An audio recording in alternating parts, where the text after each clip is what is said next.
We understand that the building that was hit here was some kind of an aircraft repair factory. It's not clear whether that was the intended target or if it was something else.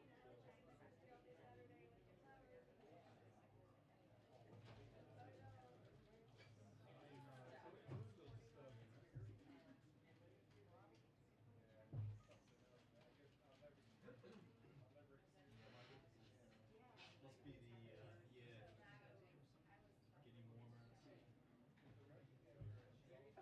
Today. You did. Did you guys? We didn't know.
Hi, everyone. There's a lot of pink in this room today. Zeke and Mary are going to the prom together. Well, you know. Okay. Just one item for all of you at the top.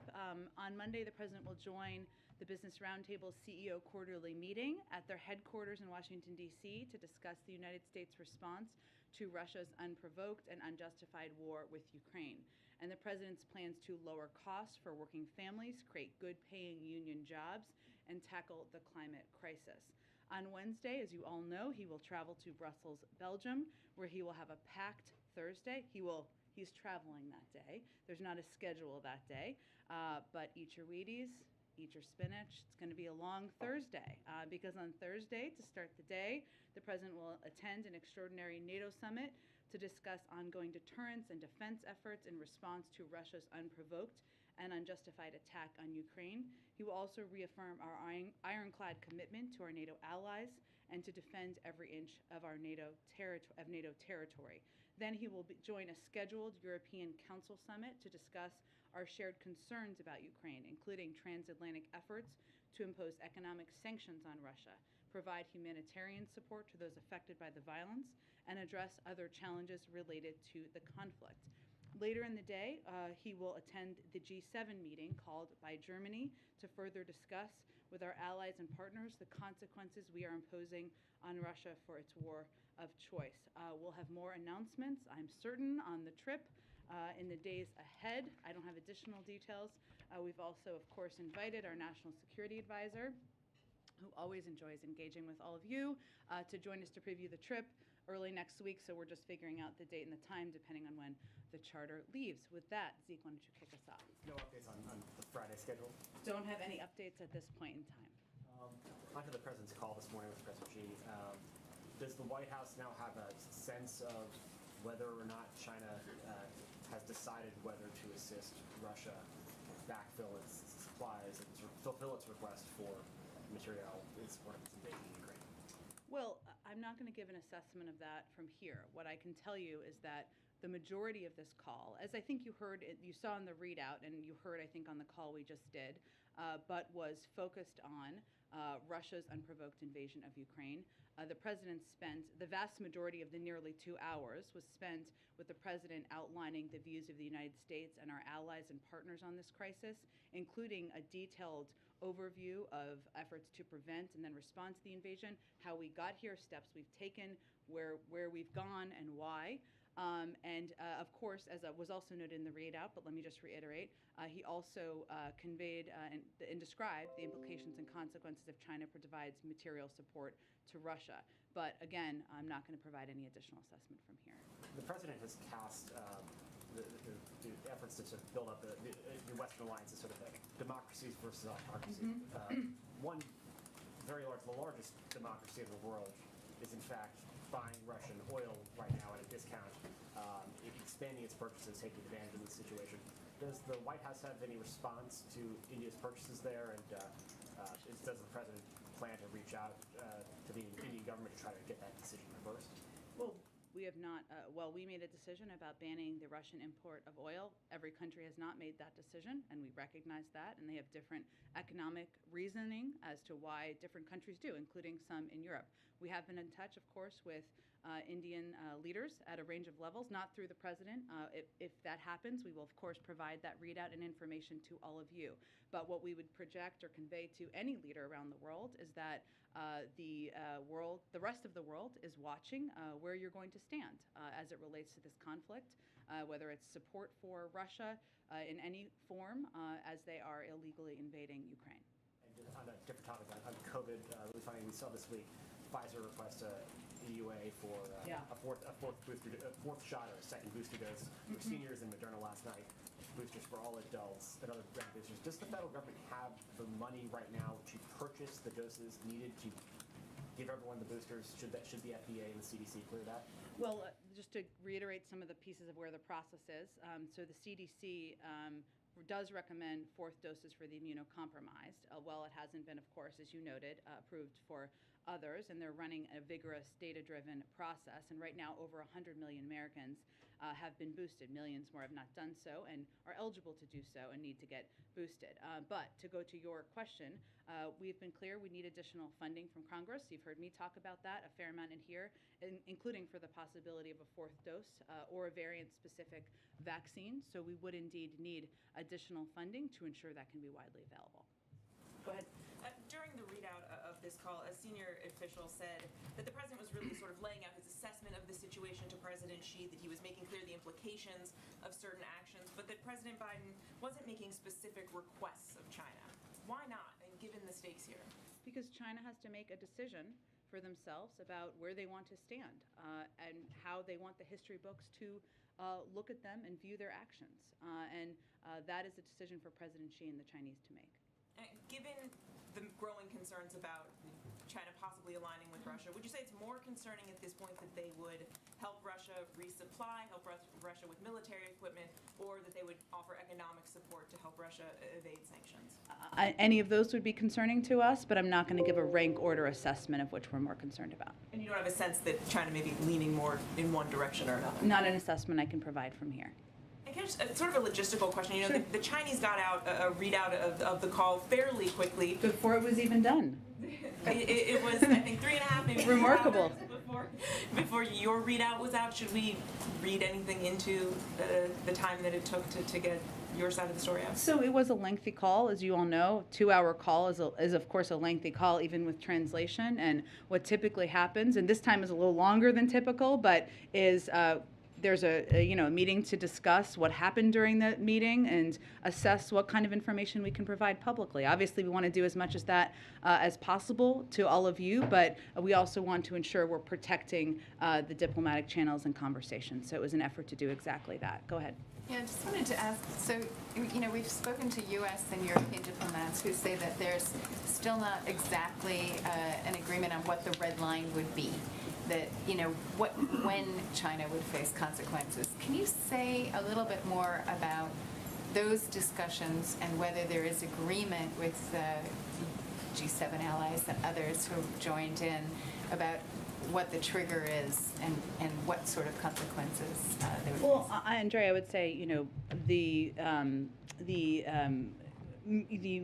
movement of China to align with Russia, or to the movement of them to align with Russia, or their proximity of moving closer together, is certainly of great concern to us, as we have expressed, and we are not the only country that has expressed that concern, including many other members of the G7 have expressed exactly that concern. So this is part of the discussion. It has been an ongoing part of the discussion. Expect it certainly would be when the president goes to Europe next week, but we're not in a place at this point to outline the specifics. We're still discussing. And then just to follow up on that, initially, I think going into the call, we were expecting that there would be discussion about Iran and North Korea as well. Did the two leaders get around to those issues, and are they any closer in terms of alignment on those issues? And then just to your first point, or your response, one of the issues that has separated the U.S. and China in recent years has been disputes over trade and lots of tariffs. Would you anticipate that China would face a larger trade war if, or additional sanctions and tariffs if it does proceed to align more closely? Well, we have a range of tools that could be considered, and sanctions are certainly one tool in the toolbox, as they are for other countries as well, even if as we have not outlined specific consequences, and we'll communicate those directly to China and, of course, with our European partners and counterparts. The call was focused, as the readout conveyed, the vast majority of it was on Russia's unprovoked invasion of Ukraine, but also the issue of Taiwan was raised by the Chinese, and the president reiterated that U.S. policy on Taiwan has not changed. That was really the vast majority of the focus of the call. Obviously, there are a range of issues and topics we discussed with the Chinese, and as a part of this call, there was an agreement on ensuring there was an open line of communication, and that the discussion would continue in this critical period ahead, of course, at lower levels. Go ahead. During this show recall, did President Xi ever refer to it as an invasion? We'll let President Xi and his team outline any more specifics about his component of the conversation. Why not reveal if he called it an invasion or called it a war? Because we don't, as a policy, speak for other countries. They can speak for themselves. Yesterday, Secretary Blinken said the administration was concerned that China is considering answering Russia's request for more military equipment. After this Joe recall, does the White House still have that concern? We have that concern. The president detailed, what the implications and consequences would be if China provides material support to Russia as it conducts brutal attacks against Ukrainian cities and civilians. And obviously, that is something we will be watching and the world will be watching. So that concern hasn't gone away following the call? Obviously, actions are a key part of what we'll be watching. And Russian Foreign Minister Lavrov says that Russia will view any weapons shipments into Ukraine as, quote, legitimate targets. Obviously, President Biden just authorized $800 million in more security assistance, aka weapons potentially going into Ukraine. So what is the president's response to that comment? Well, that's a threat that he has made before, I would just note, Foreign Minister Lavrov. I would note that just in terms of how it works, without getting into too many logistics, of course, there are no U.S. troops operating inside Ukraine. Our forces are in NATO territory, and so are NATO forces in NATO territory. So as we're talking about the operations of the movement of convoys and the movement of assistance, those are not the bodies that would be moving those assistance within Ukraine. So beyond that, though, I would say, of course, we watch closely what the actions are, the continued escalatory actions of the Russians, and we will watch closely if they follow up on that threat. I would remind you all that all of the convoys are not just moving military assistance; many of them are moving humanitarian assistance as well, food, and other aid that is getting to people who've been injured through this brutal invasion. I guess the question is, how concerned are you about being able to get all $800 million of that assistance that's obviously so critically needed into Ukraine? Well, we continue to have the means of getting that assistance in, and we have effectively been doing that in recent days, so we will continue to work through those channels. Thank you. Go ahead. Thank you, Jen. Did President Biden directly ask President Xi if he intends to help Russia? Well, he made clear what the implications and the consequences would be if China provides material support to Russia as it conducts brutal attacks against Ukrainian cities and civilians. And that made clear what the consequences would be should they do that. But did he ask Do you intend to help Russia, yes or no? I think making clear what the consequences are, make clear we don't want them to do it. So can you offer any explanation for why the U.S. still has concerns after this call? Because we'll continue to watch until we see what actions they take or don't take. And following up on Andrea's question, does the administration view any distinction between financial support and military support for Russia? Or will the consequences, will there be consequences regardless of what kind of We aid? would watch closely, and we would be prepared for there to be consequences, but we would look closely on what it is, and we would align with our partners around the world. And is it going to be escalatory consequences like we've seen with Russia? Again, I'm not going to get into a hypothetical at this point in time. We'll have those discussions directly with the Chinese and directly with our European partners. And one more, short of getting any guarantees from China that they are not going to help Russia, and short of China condemning Russia for its actions, what is it about the call that President Biden thinks went well, as he said to one of my colleagues? I think it was an opportunity for the president to convey directly what our detailed efforts have been, what we have seen on the ground, how we have responded to the invasion, why we have the significant level of concern that we have, and also to convey very directly, leader to leader, what the implications and consequences would be if Russia provides material support. And that leader to leader engagement, an opportunity for there to be a continuing discussion, certainly the president sees as a positive development. Go ahead. Thank you, Jen. A couple of days ago, you described javelins and stingers as defensive weapons and MiGs and planes as offensive weapons. So how do we classify the armed drones that we're sending? I would remind everybody that Russia is invading Ukraine, not the other way around. Ukraine is not invading Russia. They are not going into a foreign country and invading that country. And what we're sending to Ukraine is security assistance, all of it, and weapons that they are effectively using to defend their country against Russian aggression. And that is how all of this material would be categorized. In that sense, then wouldn't MiGs also be defensive since Ukraine is defending itself from attacks from Russia? Well, again, this is all assessments made by our Defense Department, but I would tell you that as it relates to the transfer of fighter planes from a U.S. base in Germany into contested Ukrainian airspace, where our military and intelligence community determined the benefits provided to Ukraine's defense are low and the risks of escalation are high, that is how we assess that, but also those type of planes would be a different category of military assistance. It seems like we're splitting hairs over semantics in terms of how we're classifying some of these weapon systems. And obviously the president's gotten some criticism from both sides of the aisle for even when he takes action, sometimes doing it after there's been a lot of political pressure, for instance, on imposing the sanctions, on sending the stingers and the javelins, on banning Russian oil. So if there's any chance that the U.S. is going to facilitate the transfer of MiGs in some way, why not just do it now? Well, I think we've outlined pretty clearly why we've made the decision not to do that, including the fact that they have multiple squadrons of planes that they can utilize, and the fact that, most importantly, the types of assistance that we've been providing, anti-armor, anti-tank, anti-missiles, is what is effective in fighting this war on the ground. That is why we've provided that assistance. None of the weapons we've sent to Ukraine could be used to launch an invasion of a country like Russia. That's a fact. That's why we call them defensive weapons. That's why the Defense Department calls them defensive weapons. And I would remind everybody that they are the country that are under attack. I want to move on to the Iran talks. This week the president said that we are crippling Putin's economy with punishing sanctions that are only going to grow more painful over time. But the State Department said that the administration would not sanction Russian participation in nuclear projects that are part of the JCPOA. So how does the administration justify calling for such strong sanctions on Russia but giving them a pass when it comes to Iran? Isn't that hypocritical in some sense? There's absolutely no pass given. They're not getting additional assistance or sanctions relief of any sort. They have an implementation role. They've had an implementation role in the past as it relates to the Iran nuclear deal, and that is certainly what we would be talking about in this regard. But for clarity purposes, there's absolutely no additional sanctions assistance that Russia would be receiving that is outside of the Iran nuclear deal.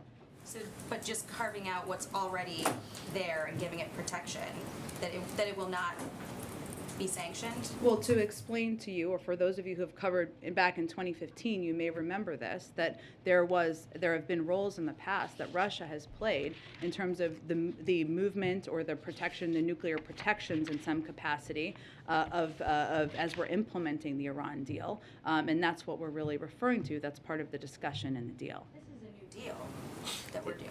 It's the similar implementation components. It's a implementation and discussion around a similar deal that was discussed back in 2015. And then the Director of National Intelligence annual threat assessment last month said that Iran has threatened to kill former and current U.S. officials in retaliation for the U.S. killing the IRGC's leader, Qasem Soleimani. So do those threats constitute terrorism? Well, I would just remind you all that where we are, one, I'm not going to just confirm or get into specifics about any threats through intelligence channels, but where we are right now,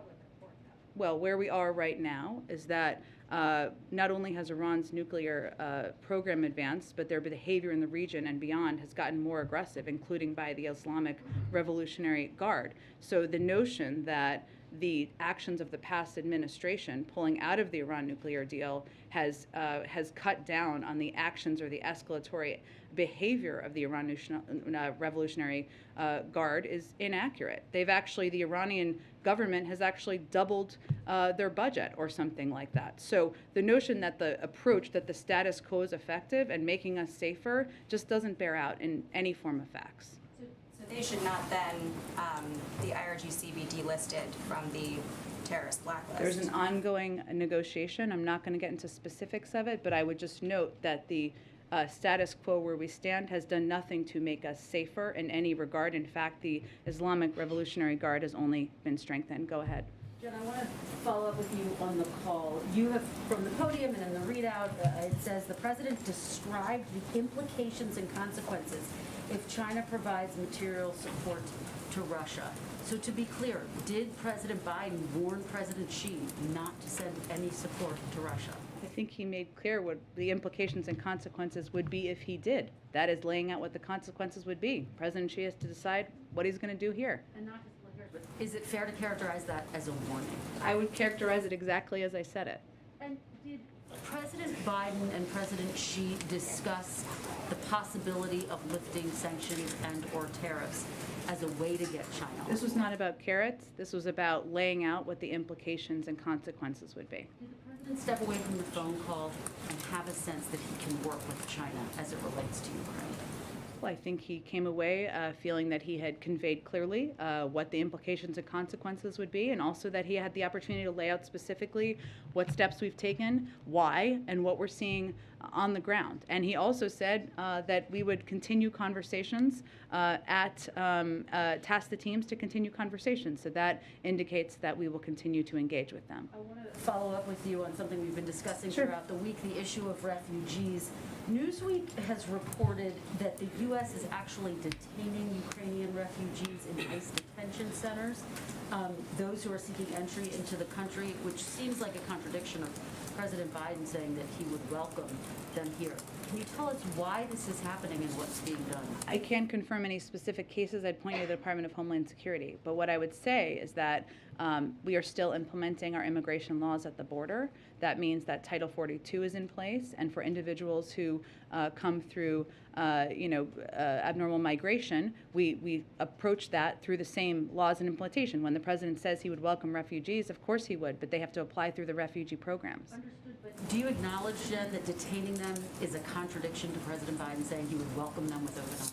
Well, again, Kristen, we implement and we our immigration laws across the board, no matter what country you come from, and that has been our case and approach from the beginning. Welcoming refugees means applying through the refugee process. And again, as I've said in here, we are looking at a range of options, including providing a broad range of humanitarian assistance to the countries where the vast majority of refugees are going. Is it a priority for President Biden to address this situation so that refugees are not being detained at ICE detention centers? Well, again, we are continuing to apply our immigration laws at the border. And so refugees who want to come to the United States, of course we would welcome Ukrainian refugees. That is why, but they have to apply through the existing programs. There's an ongoing discussion about what programs or what steps we could take. And we certainly, that's an important conversation and process internally. Where we have put all of our efforts to date, the vast majority of them to date has been on providing a historic amount of funding to countries in the region,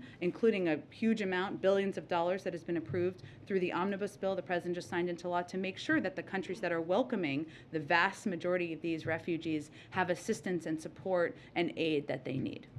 Jen, you mentioned Taiwan. Will the U.S. deliver javelins and stingers on time this year to Taiwan? Can you answer that? I don't have any update for you on military assistance to Taiwan. I would point you to the Department of Defense. A separate question real quick. The White House, is it aware of ongoing destruction and vandalism of Catholic churches across the United States, statues as well? Is the president aware of that destruction taking place right now across the U.S.? Most recent examples in Florida at the Holy Family Catholic Church, in Royal Oak, Michigan, St. Mary Catholic Church, in Georgia, Sacred Heart Catholic Church, all vandalized, destroyed. Well, I can assure you that the President, the White House, and the United States would oppose any destruction or desecration of religious institutions of any kind. And certainly Catholic churches, the President himself is a Catholic, of course. Does the President believe that perhaps Pope Francis could play a role in mediating an end to this Ukraine crisis, the war? I just don't have anything on Pope Francis's role. Obviously, we're focusing our efforts at this point in time and engaging with our European allies and counterparts around the world. Go ahead, Ashley. If President Biden does not make a second stop on his trip abroad next week, as has been rumored, to Poland or some other place, what would be the reason? Would it be security concerns? Would it not be wanting to visit refugees at the border to draw resources away from that crisis? I expect we'll have more on the trip soon, so I don't want to get too ahead of where we may or may not be, but we factor in a range of factors whenever we make any travel plans, including pulling resources away, as you noted, including security concerns, including ensuring that we can implement it effectively. But we pulled this trip together pretty quickly, so we're working as quickly as we can to get any other details finalized. One more on a different topic. Following up on what my colleague asked yesterday, President Zelensky mentioned in his address this idea of a U-24 United for Peace. It's a little unclear to me, at least, what exactly that would look like and mean. What is the White House's understanding of what he's asking for? Is that an alternative to NATO? What role would it fill? Can you try to? We just don't have any other assessment or explanation from here. I mean, I'd certainly point you to the Ukrainians to discuss in more detail. We talk with them regularly. I don't have. I would let them speak for their own proposals. Go ahead. Jen, when the president spoke to President Xi, did he set out any particular benchmarks by which he would measure their compliance, either financially on the arms issue? Any time frames out there?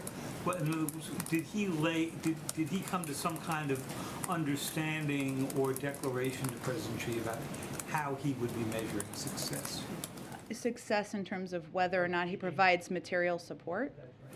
I don't have anything more to outline on that for you. I would just say that the call was not about making asks. It wasn't about making assessments. It was about having an ongoing discussion and dialogue about the illegal invasion, or the invasion of Russia's unprovoked invasion of Ukraine. And was there any discussion of the agreement that President Xi reached with President Putin just at the opening of the Olympics? I just don't have more details on the call to read out beyond what we've conveyed to date. Go ahead. Yeah, what can you say about the severity of the implications and consequences for Russia, for China, if they do indeed, in the estimation of the U.S., provide material support to Russia? I mean, are these to the level where it should really make China think twice before assisting Russia? Well, it's up to President Xi and the Chinese to make that decision. But the president, again, laid out very clearly and directly in the call what the implications and consequences would be if they provided material support. Why is the White House choosing not to elaborate and disclose more about what the consequences could be here? Because we feel that it would be most constructive to have those conversations directly with the Chinese. Go ahead. Hi. A senior administration official just told us that that President Biden didn't make any specific requests to Xi and that China will make its own decisions. But I think I just said that too. There you go. But we're nearing a pretty critical point in the war where, according to your own assessment, Russia seems poised to potentially deploy bio or chemical weapons. How much time is there for China to really weigh in here with Putin, and why not press for that while on the call? I think that the primary focus of this call was for the president to lay out specifically the consequences and specifically where we've come to date. His assessment was that was the most constructive way to spend the call, and that it's going to be up to President Xi and the Chinese to determine what role they're going to play moving forward. Go ahead. Implications and consequences. Yeah. I'm asking about this again because in the lead up to Russia's invasion, the White House was really extremely transparent, laying out call after call and briefing after briefing a lot of the specifics that we then saw implemented. Why, in this case, is it just saying implications and consequences and not giving the same specifics? Sure, because we feel it's the most constructive way to engage and have a constructive dialogue. Just to clarify, the specifics were given out in detail on this call. It sounds like what you're saying. Correct. I'm not going to give you more details about the level of detail, but it was a detailed engagement. I'm not going to outline that more from here, but he was specific about what he described on the call. Go ahead. I hope I'm not beating a dead horse here. It's okay. Okay, it's Friday. So you said previously the point of this call would be to see where she stands. Yep. You're obviously reluctant to tell us where she stands based on that call, and you pointed to the Chinese, but their readout, if you've read it, is, doesn't tell you much either. So can you at least say after a 2-hour call, is the White House confident it knows where she stands, and you just don't want to tell us? Or are you not telling us because you don't really understand where he stands? I think what I can tell you is that they tasked the teams with having continued discussions, but I'm not going to provide you any additional assessment from here. Go ahead in the middle. How does President Biden define the current Chinese and U.S. relationship right now? Have you scheduled more communications, meetings, calls? Yeah, they tasked the teams to follow up on today's conversation in this critical period ahead. I don't have anything in terms of when that will take place, but that was part of it. Go ahead. And following the recent Texas primary election, the AP is reporting that roughly 13% of ballots were discarded following, new statewide election laws. Mm-hmm. One, is the White House concerned about these new numbers, and has the White House put in any new plan to try and get some sort of federal voting rights legislation or executive order into implementation? Well, certainly we will continue to stay, we remain committed, the President and the Vice President remain committed to doing everything we can to get voting rights legislation passed and move forward, and these reports are certainly a reminder of how important that is.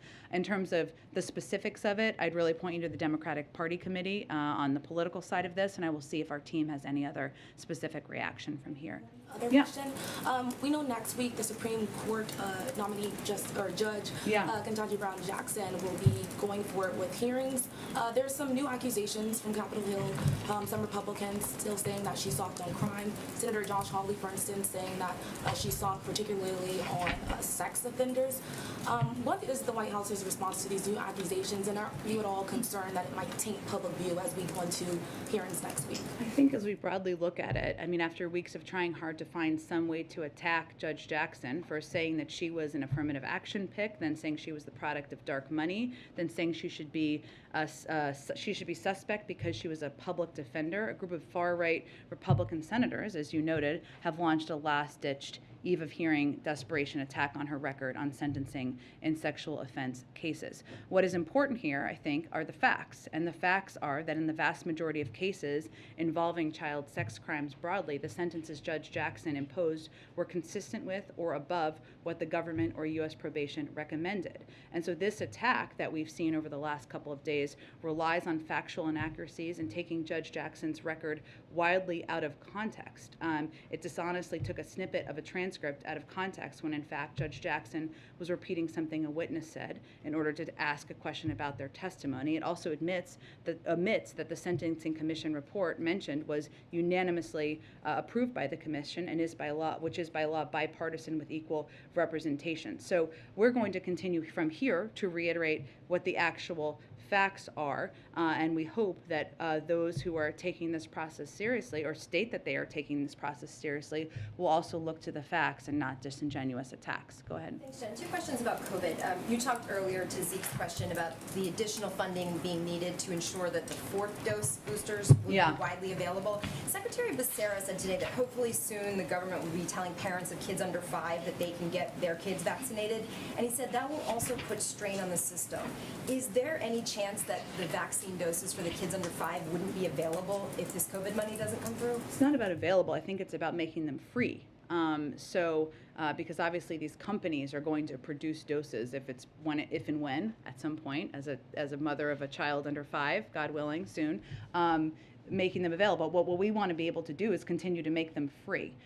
So that is where our focus and our concern is. And obviously beyond that, for people who are uninsured, for people who don't have the resources to cover the cost of a 4th dose or a vaccine for their kid or otherwise, this is pretty important that we move this funding forward so that we can continue to provide these type of programs across the country. If there isn't additional funding, would this be the first age group that would not get free shots potentially? Like, are you counting on that money to make sure that those doses are? I'd have to check with our COVID team on it. Obviously, they look, since it hasn't been approved yet, what we've been able to do is outline for you what programs would have to be ended or halted and the timeline of them, but I can check with them and see if there's any specific planning for this. But obviously, if we don't have funding, it's hard to make vaccines for anyone free. Go ahead.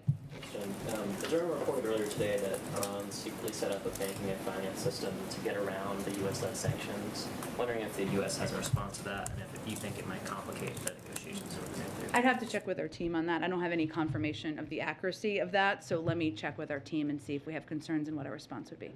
Earlier this week, you were asked whether Jake Sullivan, in his conversation with his Russian counterpart, brought up the hostages at Chernobyl. You said you checked. I'm just wondering if you had any updated. I did mean to get back to you on that. I apologize. So let me venture to do that this afternoon. Go ahead. Thanks, Jen. 2 questions. First, on the call, there have been in recent days concern voiced by U.S. officials about China amplifying Russian disinformation about the situation there. Did that come up on the call? What was said? I just don't have more details. We've obviously been very vocal about our concern on that front, but I don't have more details about whether that was part of the discussion. And secondly, an update on earlier this week, the second gentleman tested positive for COVID. Can you give us an update on the vice president? Has she tested again since? She did, and she tested negative again today. Go ahead, Thanks. Patsy. Thanks, Jen. You mentioned that on the call, the president focused on Ukraine. The Chinese side raised the issue of Taiwan. Obviously, you're not giving us any specifics on sanctions, export controls and such, but was there a discussion about broader trade relations between the U.S. and China? And then I'll have a follow-up question specific about American investments in Chinese tech firms after that. Well, the vast majority of the call was about those 2 topics. So beyond that, I don't have more to read out for you, but that was really the focus of the call. Okay, and so a couple of administration officials have been advocating that the president issues an executive order that would ban American investments in Chinese tech firms. What is the status of that? What is causing the delay? Does it have anything to do with the TikTok Oracle deal? Is there an anticipated timeline? I don't have any update or preview of what that looks like at this point in time. Go ahead. One more thing on the global pandemic response. Yeah. With the House of Representatives slashing the $5 billion that you've asked from the omnibus bill, do you have a plan B in trying to meet the goal of delivering what the rest of the $700 million now out of the 1.2 billion doses that you have pledged? Well, I can certainly check on how many of those have already been purchased, which I think would be a helpful piece of information, but there is not a secret fund that we have not told you about to continue to provide the type of free programs we have in the United States or to provide the level of international assistance that we would like to continue to provide. But let me check and see of those doses we've committed if there is a set number that have already been purchased. If there's no more money, then there'll be no more doses other than the ones that's already been purchased, because there might not even be any money for the delivery of those doses that have already been purchased. We need additional funding to continue to be the arsenal of vaccines in the world. Go ahead. Thanks, Jen. I wanted to go back to the Supreme Court nomination Sure. hearings for next week. Can you talk, in the president's schedule, you didn't mention that, and obviously he's not testifying in the nomination hearing. No, not that we're tracking, but yes. Can you talk about how this White House is preparing, how Judge Jackson is preparing for next week? and how the president will be involved, given he's got a lot going on next week as well. Well, I would say that Judge Jackson, as you know, has a whole team of people internally and externally who has been helping her through the preparation process. And she, which won't surprise anyone, started studying and practicing and preparing as soon as she was nominated to serve on the Supreme Court. And that process has obviously picked up over the last couple of days. And so our team will be closely watching and monitoring the hearings next week. I'm sure we'll be responding to the inevitable doses of misinformation that travel out as well. I also wanted to ask about COVID testing. The administration announced that families could order a second round of rapid tests a few weeks ago. I don't know when it was, but recently. Yes, in the State of the Union. Yes, thank you. Could you provide an update on how many tests you've shipped at this point, and whether there's been interest in that second round? I can certainly check and see if we have an updated number. I know there's been interest, but we'll see if there's an updated number to provide. Brian, go ahead. Thank you, Jen. I wanted to ask about the rapport between Xi and President Biden. The two men have shared a meal together. They've known each other for more than 10 years. Yeah. This is an important moment in U.S.-Chinese relations. How did their personal rapport play into today's call?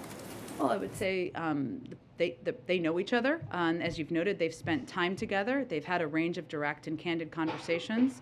This is not the first, and that certainly contributes to the president's ability to be as direct as he is, whether it is laying out where we've come from and why we are at this point, and his great concerns and significant concerns about Russia's unprovoked invasion of Ukraine, and also what the implications and consequences would be. So there's no question that the president's time on the world stage, his prior relationship with President Xi, having spent time with him, engaged with him directly, had many multi-hour calls and meetings with him, contributes to his ability to have those type of conversations. Did the president bring up those past meetings in this 2-hour call today? I don't think there's a reason to bring them up. They both know that they've had past meetings. I think it just starts the meeting from an understanding of where the other is coming from. Go ahead. Yeah, in the first event with the president today, why didn't the president choose to address the phone call personally between he and President Xi? Because it was about a different topic. And there's a lot of things the American people care deeply about. So it was his effort to communicate about a range of issues. But when you have the leader of the largest economy in the world and the second largest economy in the world, and they're talking, they could fall on either side of an invasion. The American people might want to hear directly from the president. Well, we've provided a range of updates, briefings, readouts, and hopefully you all will be effective, as I'm sure you will, in communicating that to the American people. One more thing, on the call, did the president push China about business, the Chinese companies doing business in Russia? Well, I would say first that, the president, as we all have made clear, that there have been implications. As you see, while we have not asked companies to take specific steps, you look at Russia and what's happened there and what the implications have been for the Russian economy of companies pulling out. And, that's certainly something for every country to watch as they're making decisions about which side of this conflict they're going to stand on. Go ahead. Thanks, Jen. Poland is calling for an international peacekeeping mission in the Ukraine. Is that something the U.S. would entertain or support and possibly participate in? I'd have to get more details on what that looks like. I'm happy to talk with our national security team about that. And then I have like a fun Friday question. Okay. The House passed the Crown Act, which bans discrimination based on hairstyle. Is this something the administration supports? Would they sign it into law if the Senate passed it? I have seen that. I have not talked to our legislative team about it. I'm happy to do that, and we'll see if we can get you a fun Friday answer back. Go ahead. Thanks, Jen. In response to the mistreatment of African immigrants that were fleeing Ukraine, the White House did put out a statement a couple of weeks ago saying that they received assurances from the UN, Ukrainian authorities, and governments that they're committed to the fair and equal treatment of those seeking departure. But doubling down on what are those assurances, because we're still hearing a lot of stories of incidents that are happening with those who are trying to flee. Well, I think it is something we continue to watch closely, and we have seen reports of that we are concerned about. So we would just raise those concerns we have directly, and we felt it was important to put out a public statement at that time to follow up on. Just a couple more questions. One, how soon can we expect the president to sign the anti-lynching bill? I can check and see what the timing. I know we were waiting for the vice president, I think, to get back from travel, but yeah. And then lastly, about a quarter of Americans not vaccinated or partially vaccinated. Numbers aren't really budging. Is there any move or change to the definition of what is fully vaccinated? That would be for the CDC to determine. There hasn't been a change at this point in time. It still remains 2 doses, but we are continuing to encourage any American who has not received a booster to do exactly that because it would provide them additional necessary protection. Go ahead. On Judge Jackson's hearings next week, have some of that prep work included conversations between the nominee and the president, and any advice from the former chairman of the Judiciary Committee? I'm not going to get into details about their private conversations.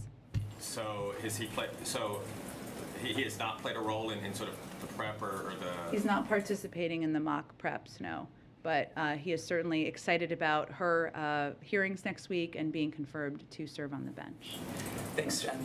I've got a quick clarification and then 2 questions about presidential conflicts of interest in foreign affairs. The first brief clarification is the New York Times reported this week that the first son remains under criminal investigation. Does the president still intend to stay out of that case? Yes, it's the Department of Justice, and I will point you to them. And my 2 questions about conflicts of interest in foreign affairs. First, I have a question about Russia, and then one about China. On Russia, you told me last year that you were unfamiliar with the Senate report that alleged that the first son, or a company linked to the first son, received $3.5 million from the richest woman in Russia. Subsequent reporting indicates that President Biden, when he was vice president, had a dinner in Georgetown with the same woman in 2015. This Yelena Ballerina, she has not been sanctioned yet by the U.S. government. How is President Biden navigating conflicts of interest when it comes to sanctioning people who have done business with his family? And can you explain to us what this $3.5 million was for? I don't have any confirmation of the accuracy of that report, so I have no more further details. About the conflicts of interest, though, how he's navigating those when deciding sanctions. What would be his conflicts of interest? Well, his son's company allegedly got $3.5 million from... Which I have no confirmation of, and he has continued to sanction oligarchs more than we've ever sanctioned in the past, so I'm not sure that's a conflict of interest. Go ahead. Thank you. Go ahead. I have a question about Russia now. I think we're moving on because we got to get some more people. Go ahead.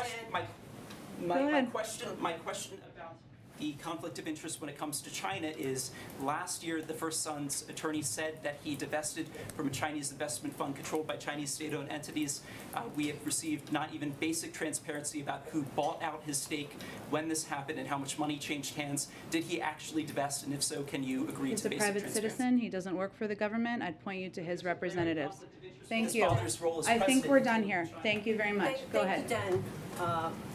Did President Biden talk to President Xi Jinping about the escalate tensions on Korean Peninsula? How did President Xi respond on this? Again, the vast majority of the call was about Russia's unprovoked invasion of Ukraine. And again, when President Xi raised Taiwan, the president reiterated the U.S. policy on Taiwan. Obviously, there are a lot of important issues that we discuss with the Chinese, some where we work together, some where we have strong concern, and there's a lot of channels for that. But that was the primary focus of the conversation. Go ahead. This is Jahan Zaybali from Airway News TV, Pakistan. Pakistani Prime Minister Imran Khan requested for a telephonic conversation with President Biden like many months ago. It's like more than 14 or 15 months. We haven't heard anything about that. Is there any specific reason for not communicating with the Pakistani leadership? I don't have any update on a planned call or engagement. Obviously, we engage with Pakistan and a range of leaders at a number of levels through the State Department for our national security team. But in terms of a call or engagement with the president, I don't have anything to predict on that front. After his recent visit of Russia, Pakistani Prime Minister Imran Khan told a public gathering that he will not be a slave of America like other politicians do. Would you like to comment on that? I don't know why he said that, but... We have a long relationship with Pakistan, and that is a relationship we'll continue through diplomatic channels, so I don't have any more comment on that. Go ahead. Thanks, Jim. Oh, we can go to both of you. Go ahead. Go. Well, I don't know whoever wants to go first. You can rock, paper, scissors. Thanks, Jen. You might have seen that President Putin held a rally at which he said of the Russian people that we have not had unity like this for a long time. Is that your perception? Do you have any comment? Well, we're not going to respond to President Putin's misinformation and propaganda rally, which is how we see it. And secondly, just a bigger picture question. There's been a lot of discussion this week about war crimes and war criminals. You're well aware the United States does not recognize the International Criminal Court. We're not a member, yeah. Yeah, we're not a member. President Biden believes that is the correct stance, and if so, doesn't that undercut the United States moral authority. Well, I would note that there are a range of international bodies that have ongoing international investigations. We would not be the ones prosecuting, of course. There'd be international bodies prosecuting any case on war crimes. We're going to feed data and information into that, and they support their process. Okay, about the Western Balkans, please. Russia and China are spreading their influence a lot on the Western Balkans, especially Bosnia and Herzegovina and Kosovo. And the president is a friend of Bosnians and Kosovars. Can you assure people over there that America is still with them? Absolutely. Please send that directly. Go ahead, Nazira. Yeah, thank you very much, Jen. As you know, we celebrate our Nowruz New Year. Afghan people as our expectation. Do you have any message? And also, yesterday, President Biden signed some document, PTS, for new arrival Afghan refugees. Oh, TPS. Yes. We did. So the president did sign a TPS for Afghans, which means that those who have been in the country, and let me get you the exact information on that. Let's see. Let's see. Okay. So basically, so the TPS will apply only to those individuals who are already residing in the United States as of March 15, 2022, and meet all other requirements, including undergoing security and background checks. And this is a designation decided by the Department of Homeland Security through their process, and they designated Afghanistan for TPS on the statutory basis of ongoing armed conflict and extraordinary and temporary conditions. U.S. Citizenship and Immigration Services estimates that approximately 74,500 individuals in the United States would become eligible for TPS through the designation for Afghanistan, and that includes 72,500 who have been paroled into the United States through Operation Allies Welcome, and approximately 2,000 Afghan nationals who did not participate in the Operation Allies Welcome and were otherwise in the United States already. So this is a new designation just announced this week. New Year, Nowruz, any message for Afghan people, especially Afghan women? Well, I would say we would send a message of Happy New Year's to the Afghan people, and certainly a special shout out to Afghan women, and we have huge admiration for their courage, their bravery, and we will continue to stand with them during these challenging times. Thank you, everyone. Happy Friday. Thank you.